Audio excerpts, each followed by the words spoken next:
These lizards will try and eat anything they think they can get away with, even occasionally people. Florida's no stranger to wild ideas, but this one's on another level. Behind the scenes, people in labs and agencies are quietly floating something so extreme it doesn't even sound real. I'm not telling you what it is yet, because first, you need to understand why they're even thinking about it. The fallout could reshape Florida's entire ecosystem. And it's insane, until you realize what they're trying to fix. This place has always had a soft spot for outsiders. Tourists, snowbirds, retirees. Everyone shows up for the sunshine and never really leaves. But animals have caught on to that same idea. And it's not going well. You can feel it the moment you step outside. The forests are quieter. The swamps move differently. And every year, something new shows up that shouldn't even exist here. What started as a few harmless pets and garden experiments has turned into a full-blown biological meltdown. Snakes, lizards, hogs, even plants that choke the water are spreading faster than anyone can stop them. They weren't invited, but they've made themselves at home, eating, breeding, and bulldozing through everything that was here first.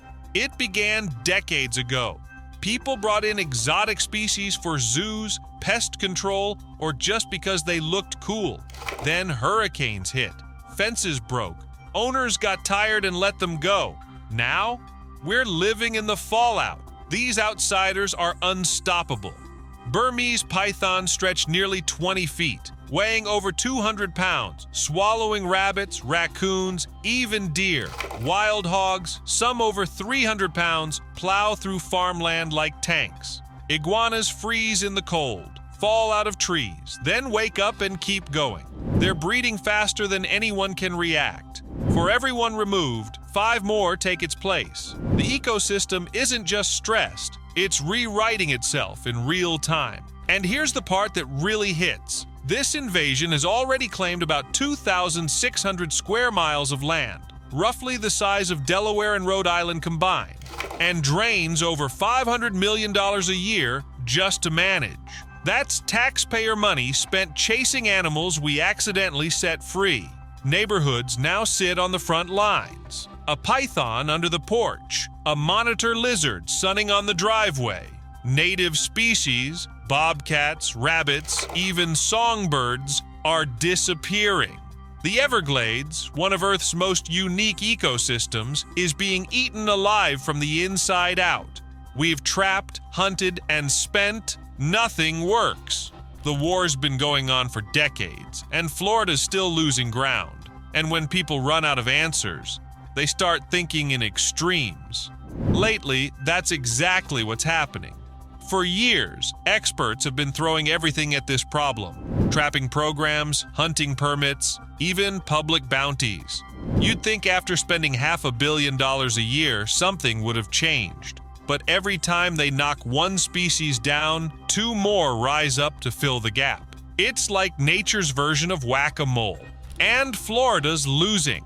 That's when the conversation started to shift. Quietly, behind the scenes, biologists and environmental agencies began asking a dangerous question. Not, how do we remove them? But, what if something else could do it for us?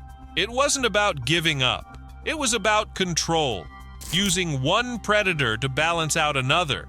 That's how the idea of biocontrol made its way back into the conversation. Nature fighting nature. It's been done before, though not always with happy endings. Cane toads in Australia, mongooses in Hawaii. Both were supposed to be heroes. Both became villains. So yeah, the track record isn't great. Still, the pressure kept building. Farmers are fed up, ecosystems are collapsing, and the state's running out of options. You can only fund so many invasive removal programs before realizing you're just rearranging deck chairs on a sinking ship. And that's when someone, somewhere, decided to think bigger. Not another trap, not another toxin, something alive, something that could hunt what humans couldn't. An apex predator strong enough to take down wild hogs, smart enough to ambush snakes, and built for the exact kind of heat and humidity that defines southern Florida.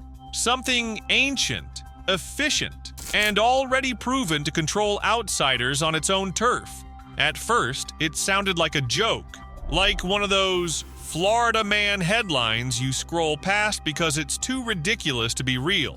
But the more they looked into it, the more the numbers made sense. A single creature capable of restoring balance, or tipping it forever. That's the wild idea scientists are quietly studying. And once you see what it is, you'll understand why it's dividing everyone. At first, people laughed. They thought it was a bad headline waiting to happen. But the more scientists talked about it, the quieter the laughter got. Because the creature they were considering isn't some lab experiment or genetically engineered monster. It's real, ancient, and already proven to dominate anything unlucky enough to live near it. The Komodo dragon, the largest living lizard on Earth. 10 feet long, 300 pounds of muscle and venom, built like a prehistoric tank. It looks like something evolution designed specifically to say, "Don't mess with me." On their home islands in Indonesia, Komodo dragons rule the food chain. They eat whatever they want: deer, buffalo, wild pigs, and sometimes each other.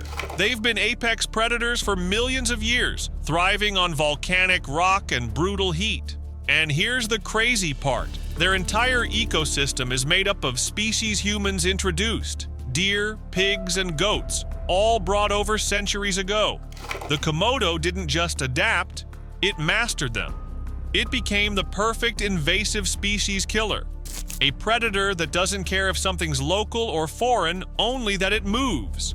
That's exactly why a few researchers started wondering, if they've been hunting outsiders for generations, could they do the same thing here? Could a creature that once ruled isolated islands bring order to a place being swallowed by chaos? Florida, after all, isn't that different. Hot, humid, endless food. A perfect playground for predators. And unlike colder states, there's nothing in Florida's climate that would stop them from surviving. It's the kind of match that makes you pause. Not because it's impossible, but because it's too possible. They could thrive here. They could breed. They could hunt every invasive animal Florida's been struggling with for decades. In theory, it's the perfect solution. In practice, it might just be the beginning of a new problem. If this idea sounds impossible, here's the part that makes it worse. It's actually not. The Komodo dragon wouldn't just survive in Florida, it might do even better here than it does at home. See, the dragon's native islands, Komodo, Rinca, Flores, are small, dry, and crowded. There's limited space, limited prey, and constant competition. These lizards have spent centuries fighting for scraps on steep volcanic slopes under blistering heat. It's survival on hard mode. Florida, on the other hand, is paradise by comparison. Miles of wetlands, forests, and grassy fields. Open territory, just begging for an ambush. Temperatures stay warm year-round. There's humidity, water everywhere, and no real winter to slow them down. In the Indonesian islands, dragons live in areas that barely reach 125 square miles. In Florida, they'd have thousands of times that space. Not to mention an endless buffet of wild hogs, raccoons, deer, birds, and smaller reptiles. They wouldn't need to compete. They'd spread, thrive, and dominate. Even worse, Florida already has the perfect setup. The air stays warm and heavy all year. The vegetation grows thick enough to hide a monster, and the wetlands stretch for miles with prey that's never seen a predator like this before. It's not just suitable. It's tailor-made for something that hunts with patience and power. And there's another twist. Introducing Komodo dragons here wouldn't just be a local experiment, it could literally save the species. Rising sea levels are threatening to erase their home islands by 2040, wiping out most of their natural habitat. So, some conservationists argue Florida might be the last place on Earth where they could survive in the wild. Sounds poetic, right? saving one ecosystem by risking another. But if there's one thing Florida's history has proven, every time someone tries to help nature, it usually ends with another invader no one can control. Still, on paper, it's the perfect storm. The land, the weather, the prey, everything lines up. Which begs the real question. If they did release them here, who'd be first on the menu? And if you're wondering what their first target would be, you don't have to look far. Florida already has an army of walking wrecking balls tearing up the land. Wild hogs. They're everywhere. In farms, forests, even creeping into suburbs. These aren't cute piglets. They're muscular, tusked, and mean. A full-grown hog can weigh over 300 pounds and sprint at 30 miles per hour. They root through crops, destroy fences, and tear up soil faster than a bulldozer. Every year, they cause millions in damage and spread diseases that hit both livestock and humans. The state has tried everything: traps, hunts, even helicopter culls. But the hog population just keeps exploding. They breed 3 times a year, sometimes with litters of 10. For decades, nothing's been able to keep up. But Komodo dragons? They might. Dragons are built for ambush. They can stay motionless for hours, blending perfectly into the brush, waiting for the slightest movement. Then, a burst of power. Claws dig in, jaws clamp down, and their venom does the rest. It doesn't kill instantly. It drains the victim's strength, lowers their blood pressure, and sends them staggering until they collapse. The dragon just follows the scent of blood until the meal stops moving.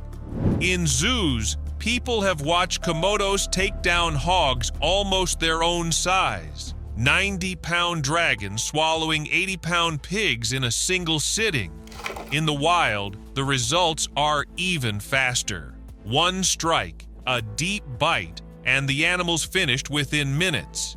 If you map that behavior onto Florida's landscape, it's a nightmare for hogs. Thick vegetation for cover, endless food supply, perfect temperatures. The dragons wouldn't need to chase. They'd just wait. And every farm, swamp, and field becomes an ambush zone. This looks like poetic justice. The invasive pigs finally meet a predator they can't outrun. But there's a darker side to it, because once the hogs start disappearing, what happens next? A predator that big doesn't just stop eating. And Florida has plenty of other animals wandering nearby. Softer targets, slower movers, things that were never meant to face a dragon at all. At first, the idea of using a predator sounds like balance, nature cleaning up its own mess. But anyone who's lived here long enough knows Florida's already tried something similar. And it didn't end well, because the state already has another giant lizard on the loose. And it's not just surviving, it's thriving. The Nile monitor. It's smaller than a Komodo dragon, but built from the same blueprint. Sleek, powerful, and always hungry. Adults can grow over 6 feet long, with jaws that can crush turtles and claws sharp enough to shred through wire mesh. And here's the bad part. They're not supposed to be here. No one's sure exactly how they got in, but sometime in the early 2000s, a few escaped from the exotic pet trade. Within years, they multiplied, spreading through South Florida's canal systems like wildfire. Those waterways turned into perfect highways, easy routes for hunting, hiding, and breeding. Now they're everywhere, especially around Cape Coral, a region that just so happens to be home to the largest population of burrowing owls in Florida. Or at least it used to be, because the monitors started raiding nests, eating eggs, and hunting small birds and mammals that never learned how to defend themselves. And it doesn't stop there. Nile monitors go after everything: crabs, frogs, turtles, and even young alligators. They don't discriminate between invasive and native species. To them, everything's fair game. Biologists have watched them snatch endangered gopher tortoises straight from their burrows and drag baby crocodiles off into the grass. That's the kind of predator Florida already has, And it's only a fraction of what a Komodo dragon could do. A Nile monitor weighs maybe 30 pounds on average. A Komodo dragon? 10 times that. So, if a smaller cousin can cause this much chaos, just imagine what hundreds of 300-pound versions could unleash. It wouldn't just be one predator replacing another, it'd be two of them sharing the same ecosystem. The Nile monitors would handle the smaller prey. Eggs, birds, small reptiles, while Komodo dragons would take care of everything larger. Together, they'd split the food chain in half, leaving no room for recovery. By now, it's clear. If Komodo dragons ever made it to Florida, they'd rule almost everything on land. But not everything in Florida stays on land. Because down in the swamps and canals, two ancient beasts already own the throne: the American crocodile and the Mississippi alligator. And they don't share territory easily. These reptiles have been here for millions of years, surviving ice ages, hurricanes, and even people. Male alligators can stretch up to 16 feet and weigh nearly 1,000 pounds. Their bite force? Over 2,000 pounds per square inch? Strong enough to crush bone like it's dry wood. The crocodiles are just as dangerous, built for ambush attacks in murky water and lightning-fast lunges at the surface. Now, imagine throwing Komodo dragons into that mix. 10 feet long, venomous, and fearless. They've never faced anything like Florida's crocodilians before. On their islands back home, they are the apex predator. But here, they'd finally meet equals. On land, the advantage would go to the dragon. It's quicker, more agile, and can use its tail like a whip. But in the water, the tables turn instantly. A gator doesn't chase, it waits. One wrong move near a riverbank, one slip too close to the edge, and the dragon becomes the meal. There's no footage of such a clash, but scientists can predict how it'd go. A full-grown alligator could drown a Komodo dragon within seconds, yet the dragon's venom would still leave a mark. One bite before death could weaken even a giant predator. So the question isn't who wins once, it's who survives long enough to take over. And survival in Florida is about more than strength. It's about numbers. Crocodiles and alligators breed slowly, guard their nests, and defend small territories. But if Komodo dragons spread, if they find enough space to nest in forests and grasslands, they'd outnumber everything else in a decade. So even if the gators win a few battles, the dragons could win the war. Florida's balance of power would shift again, not to mammals, not to snakes, but to the world's last living dragons. And that's not even their toughest competition, because once the land's predators are settled, one more animal is standing between the dragons and total control. Florida's dying king, the panther. For generations, the Florida panther has been the state's symbol of wild survival, a ghost of the swamps, quiet, fast, and nearly gone. Once roaming across the entire southeast, it now clings to just a fraction of its old territory, mostly in the tangled forests and wetlands of South Florida. Only about 200 panthers remain in the wild, fighting against shrinking land, speeding cars, and now, the possibility of a new enemy. Because if Komodo dragons ever showed up here, the panther wouldn't just be another neighbor, it'd be competition. Both species hunt the same kind of prey: deer, hogs, raccoons, and anything unlucky enough to cross their path. The difference? The dragon doesn't stalk or chase. It waits. A Komodo's hunting style is patience and ambush. It lies perfectly still until a target comes close, then strikes with a bite that delivers venom capable of dropping even large animals within minutes. That kind of power changes everything. The panther's speed, agility, and stealth, all useless once venom enters the bloodstream. And in a direct encounter, the advantage wouldn't necessarily go to the cat. Panthers are built for bursts of speed and precision kills, not long, drawn-out fights. A dragon, on the other hand, can take hits, swing its muscular tail like a bat, and fight until the very end. It doesn't back down. Even from things its size, it's not hard to imagine how that would play out. A panther moves through tall grass, low to the ground, eyes fixed on movement ahead. But this time, what it's stalking is also stalking it. One wrong step, a flash of scales, a strike.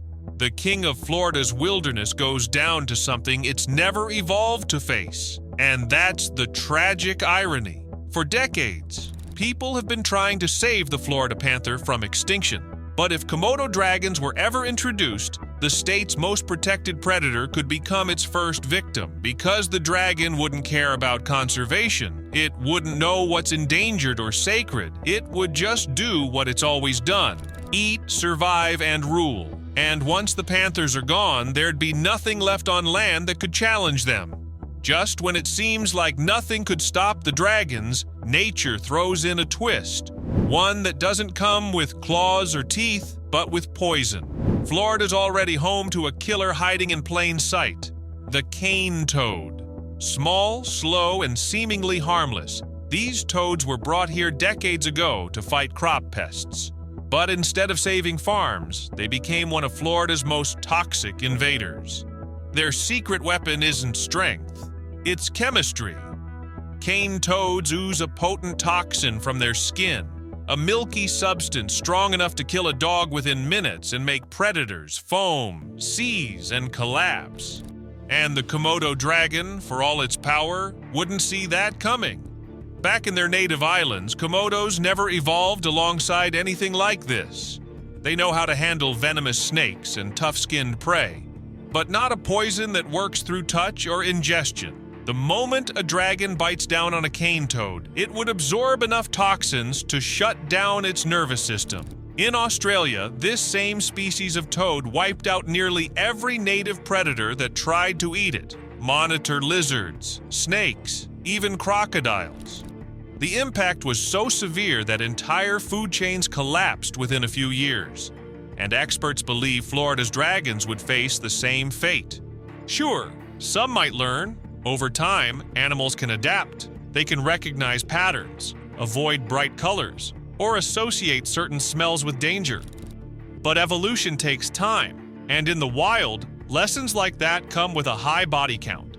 In those first few years, hundreds of Komodo dragons could die before realizing what not to eat.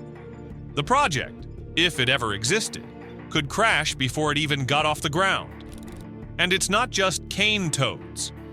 Florida's landscape is full of hidden dangers: invasive fire ants that swarm in seconds, toxic algae blooms that poison waterways, and parasites that thrive in warm, humid environments.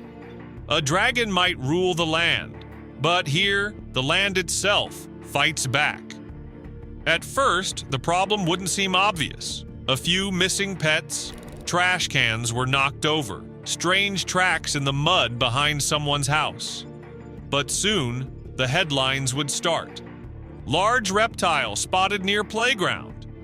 Unknown predator attacks livestock. And then, someone would realize, the dragons have moved in. Komodo dragons aren't built for coexistence. On their home islands, they live in small villages where attacks still happen every few years. Usually, it's curiosity. They wander in, sniffing for food, but when they get startled or hungry, things turn deadly fast. Their jaws are strong enough to snap a human leg, their claws can tear through bone, and their bite comes with venom that keeps bleeding long after the wound. Most of the time, humans aren't even prey, just obstacles. But that doesn't make it safer. Now imagine that behavior in a densely populated state like Florida. Millions of people living next to forests, swamps, and golf courses. There'd be garbage piles, outdoor pets, leftover food. Everything that signals free meal to a predator. It wouldn't take long before a Komodo learned that human neighborhoods mean easy hunting. And once that happens, there's no going back. Dragons are smart. They remember feeding spots, recognize movement, and know where to wait. In a matter of years, they'd start treating backyards the same way they treat beaches back home, as hunting grounds. So, even if they wiped out the invasive hogs or pythons, they'd just move closer to people next.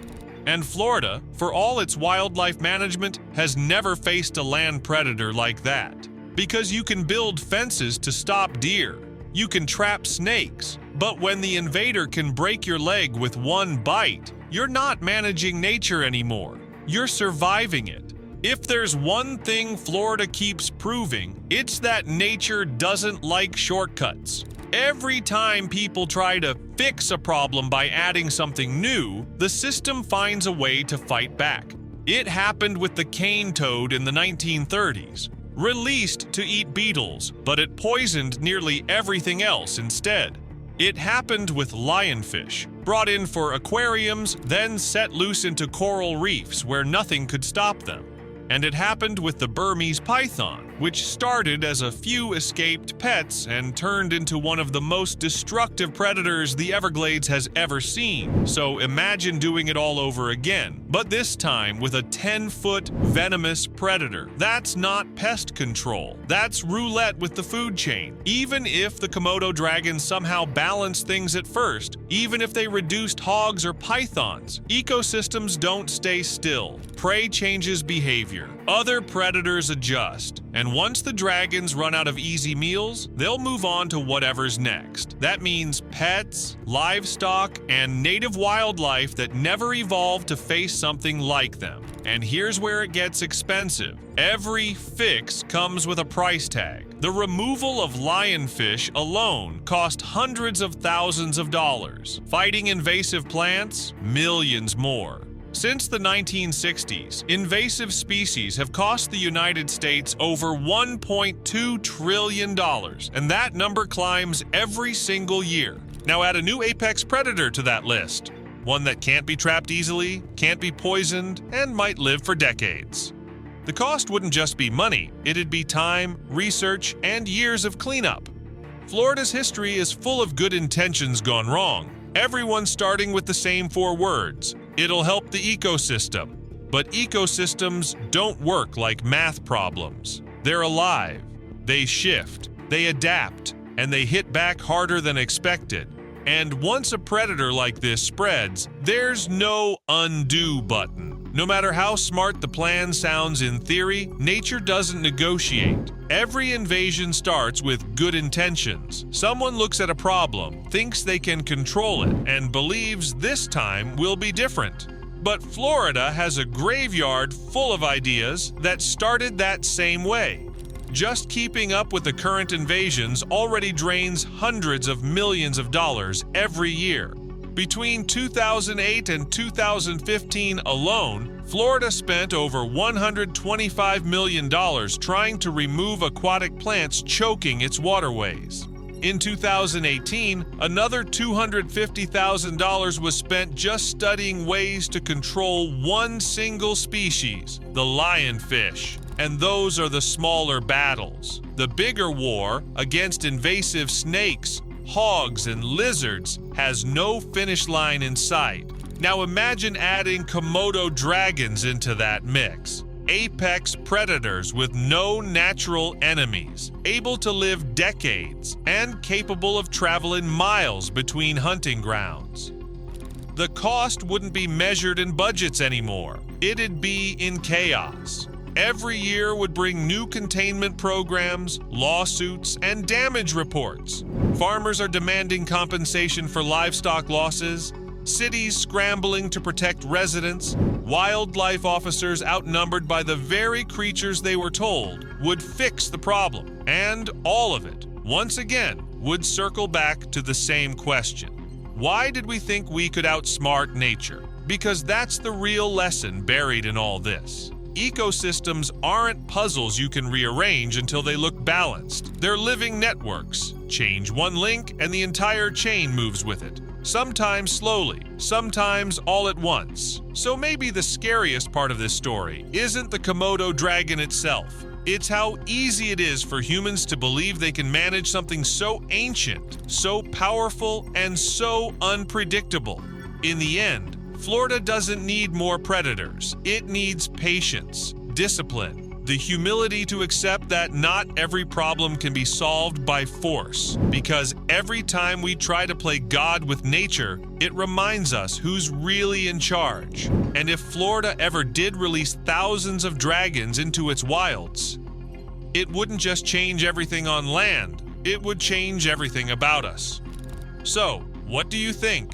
Would releasing dragons save Florida or destroy it faster?